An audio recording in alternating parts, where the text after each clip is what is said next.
America युद्ध जिंकली की इराणनं युद्ध जिंकलं असा नवा प्रश्न सध्या विचारला जातो आहे. कारण अमेरिका आणि इराणचं युद्ध सध्या थांबलेलं आहे, पण ज्या 14 अटी याच्यामध्ये लादलेल्या आहेत त्या 14 अटीवरून नेमका विजय कोणाचा झालेला आहे हे लक्षातच येत नाही.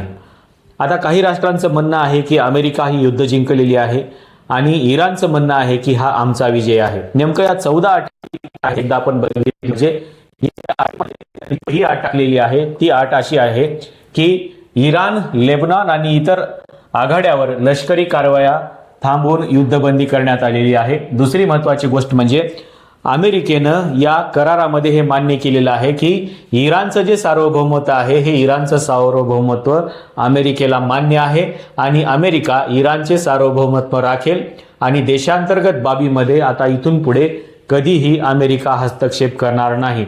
या करारामध्ये सांगितण्यात आलेला आहे, जो करार अमेरिका आणि इराण यांच्यामध्ये झालेला आहे. दुसरी महत्त्वाची गोष्ट म्हणजे इराणवरील अमेरिकन नौदलाची नाकेबंदी 30 दिवसात पूर्णपणे आता संपणार आहे. चौथ्या जो मुद्दा आहे तो आहे इराणी क्षेत्रातून अमेरिकेचे संपूर्णपणे जे सैन्य आहे ते सैन्य आता अमेरिका माघार घेणार आहे.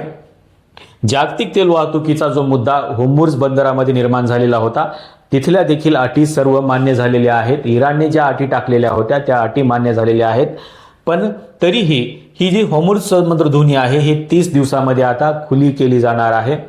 परंतु इराणचं म्हणणं असं आहे की आम्ही अगोदर तो करार तपासून बघू आणि मगच ही जी समुद्रधुनी आहे ही समुद्रधुनी पूर्णपणे खुली करायची की नाही याचा विचार करू. त्याच्यामुळे आणखीनही याच्यामध्ये इराणने स्पष्टपणाने भूमिका सांगितलेली नाही. इराणी तेल, पेट्रोकेमिकल आणि इतर निर्यातीवरील अमेरिकेचे जे निर्बंध आहेत ते संपूर्णपणे हटणार आहेत आणि इराणकडून कुठल्या राष्ट्रानं तेल विकत घ्यावं ही जी बंदी अमेरिकेने घातलेली होती ती बंदी आता संपुष्टात येणार आहे आणि कोणतंही राष्ट्र अमेरिकेकडून भविष्यामध्ये तेल खरेदी करू शकणार आहे.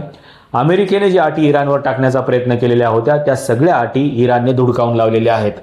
इराणला स्वतःच्या मालाच्या निर्यातीवरील पूर्णपणे जे कायदेशीर अधिकार आहेत ते कायदेशीर अधिकार हे फक्त आणि फक्त इराणलाच राहतील. त्याच्यामध्ये कोणीही हस्तक्षेप करणार नाही असं इराणनं सांगितलेलं आहे आणि या करारामध्ये ते मान्यही करण्यात आलेलं आहे. कारण इराणचं जे सार्वभौमत्व आहे हे इराणचं सार्वभौमत्व स्वतः अमेरिकेनं मान्य केलेलं आहे.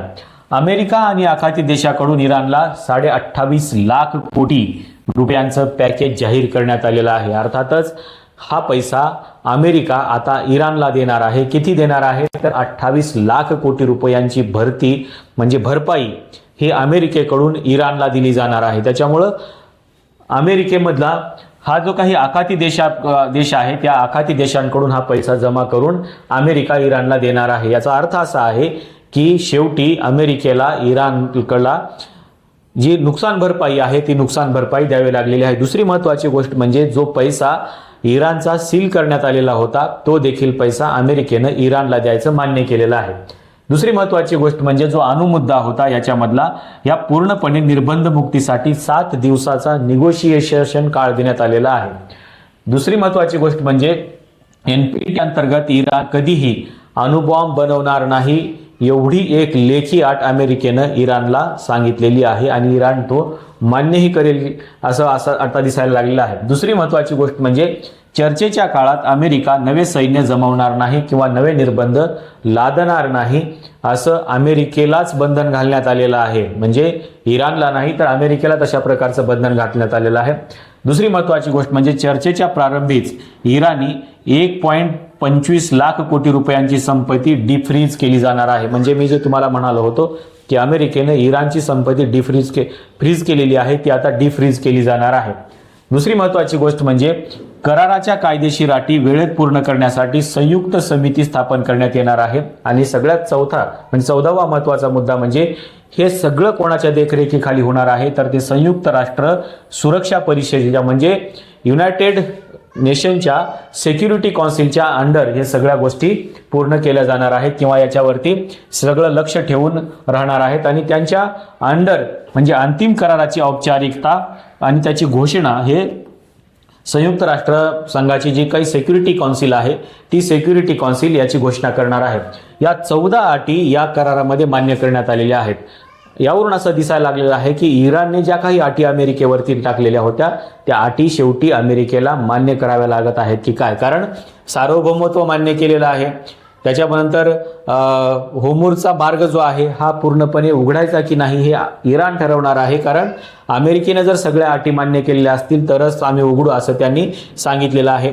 दुसरी महत्त्वाची गोष्ट म्हणजे इराणला काय आयात करायचे आणि काय निर्यात करायचे याचे पूर्णशीर कायदेशीर अधिकार हे इराणला असणार आहेत. अशा सगळ्या अटी ज्या इराणच्या होत्या त्या सगळ्या अटी मान्य करण्यात आलेल्या आहेत. दुसरी महत्त्वाची गोष्ट म्हणजे अमेरिकेला आणि आखाती देशांना 28 लाख कोटीचा निधी त्यांना द्यावा लागणार आहे, इराणला द्यावा लागणार आहे आणि त्यांची फ्रीज केलेली संपत्ती देखील डिफ्रीज करावी लागणार आहे. म्हणजे काय तर इराणच्या जवळपास सगळ्या अटी अमेरिकेला शेवटच्या टप्प्यामध्ये मान्य कराव्या लागणार आहेत आणि त्याच्यामुळे असं वाटायला लागलेलं आहे की हे युद्ध इराणने जिंकलेलं आहे की काय. आता याच्यामध्ये सगळ्यात महत्त्वाची गोष्ट म्हणजे जो इस्रायल होता अमेरिकेच्या बाजूने लढत होता तो याच्यावरती नाराज आहे असं म्हटलं जातं आहे. दुसरी महत्त्वाची गोष्ट म्हणजे इराण कराराच्या सर्व अटींचे पालन केले तरच निर्बंधातून दिलासा मिळेल.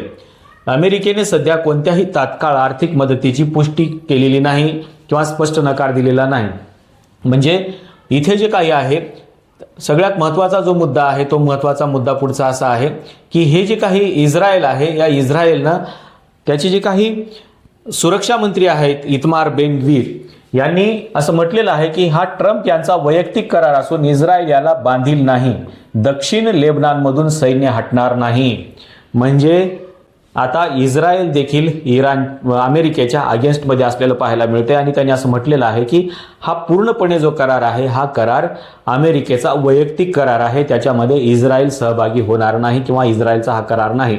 आणि त्यांनी स्पष्ट सांगितलेलं आहे की दक्षिण लेबनानमधून आता आम्ही सैन्य माघार घेणार नाही.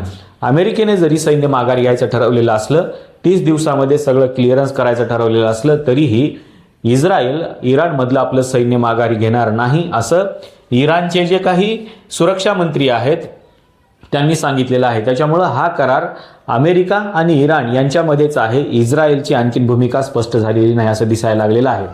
आता इराणला कसं शांत करायचं हे अमेरिकेवरती डिपेंड आहे, कारण तो अमेरिकेचा मित्र आहे. आता याच्यामध्ये सगळ्यात महत्त्वाची गोष्ट म्हणजे हा सगळा इराणचा विजय असं म्हटलं जातं आणि इराणचे जे राष्ट्राध्यक्ष आहेत मसूद पझेशकियान यांनी याला विजयाचा दस्तावेज असं म्हटलेलं आहे. हा करार जो आहे या कराराला त्यांनी विजयाचा दस्तावेज असं म्हटलेलं आहे इराणने. त्याच्यामुळं इस्रायलची नाराजीच हे सिद्ध करते की चर्चेत इराण अत्यंत मजबूत स्थितीमध्ये आहे. म्हणजे इस्रायल नाराज आहे याचा अर्थ इराण हा मजबूत स्थितीमध्ये आहे या करारामध्ये असं दिसायला लागलेलं आहे. जर इराणची बाजू पडती असती तर इस्रायल खुश झाला असता, पण इस्रायल खुश नाही तर नाराज आहे. याचा अर्थ असा आहे की हा इराणचा विजय आहे आणि या करारामध्ये इराण मजबूत स्थितीमध्ये आहे. दुसरी महत्त्वाची गोष्ट म्हणजे या सगळ्या युद्धाच्या थांबवण्याच्या प्रक्रियेला जगभरातल्या देशांनी याचं स्वागत केलेलं आहे आणि युनायटेड नेशन्सचे जे काही सिक्युरिटी काउन्सिल आहे त्यांनी देखील याचं स्वागत केलेलं आहे. त्याच्यामुळं हे जे काही युद्ध आहे हे जगाला परवडणारं नव्हतं आणि त्याचा परिणाम आपण बघतोय की सगळे तेलाचे जे भाव वाढलेले आहेत किंवा इम्पोर्ट एक्सपोर्ट जे याचा जो प्रॉब्लेम निर्माण झालेला आहे ते सगळे प्रॉब्लेम्स आता मिटणार आहेत आणि भारताला मात्र यापासून मोठा फायदा होणार आहे, कारण भारताला येणारं तेल जे अडून राहिलेलं होतं किंवा कमी प्रमाणामध्ये येत होतं आणि भारतामध्ये ज्या दोन गोष्टीचा तुटवडा आहे, एक म्हणजे तेलाचा आणि दुसरा म्हणजे गॅसचा, हा तेलाचा आणि गॅसचा तुटवडा आता संपुष्टात येणार आहे. त्याच्यामुळे हा करार फक्त अमेरिका आणि इराण यांच्यासाठी महत्त्वाचा नाही तर जगभरासाठी महत्त्वाचा आहे, कारण जगभरातले अनेक जे प्रॉब्लेम्स निर्माण झालेले आहेत ते प्रॉब्लेम्स या करारामुळे संपुष्टात येणार आहेत. याच्यामधल्या 14 अटीच्या संदर्भामध्ये तुम्हाला नेमकं काय वाटतं आणि या युद्धबंदीमध्ये नेमकं कोणाचा विजय झालेला आहे असं तुम्हाला वाटतं हे सांगायला विसरू नका. सध्या तरी इराण म्हणते की आमचा विजय झालेला आहे. आपल्याला नेमकं काय वाटतं हे सांगायला विसरू नका. या व्हिडिओमध्ये आपण इथेच थांबूया. धन्यवाद.